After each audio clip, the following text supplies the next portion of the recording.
This question is from NEET 2019 examination. Statement of the problem says a block of mass 10 kg, mass इसमें 10 kg दिया है, is in contact against the inner wall of a hollow cylinder.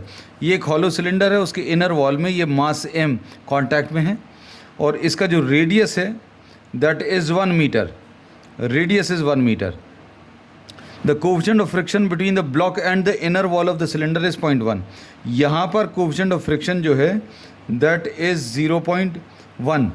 The minimum angular velocity needed for the cylinder to keep the block stationary when the cylinder is vertical and rotating about its axis. अब ये rotate कर रहा है और ये stationary रहना चाहिए, rest पर रहना चाहिए.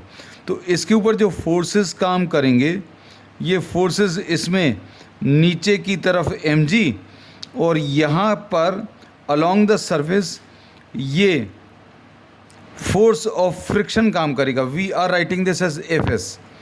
और इसमें जो ये फोर्स है perpendicular to the surface, this is the normal reaction and this is mr omega square.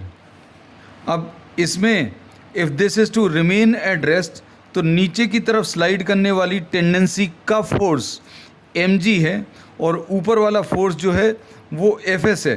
तो mg should be smaller than Fs या Fs should be greater than और इक्वल टू mg.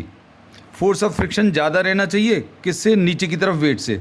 अब Fs को अभी हम लोग क्या लिख सकते हैं, μs into n should be greater than और इक्वल टू mg.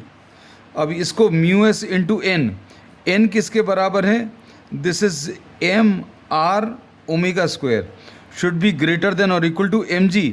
इसमें m और m कैंसिल होगा, वैल्यूज़ को सब्स्टिट्यूट करें. μs की वैल्यू 0.1 है, r की वैल्यू 1 है और ये ओमेगा स्क्वायर है, शुड बी ग्रेटर देन और इक्वल टू g की वैल्यू 10 है.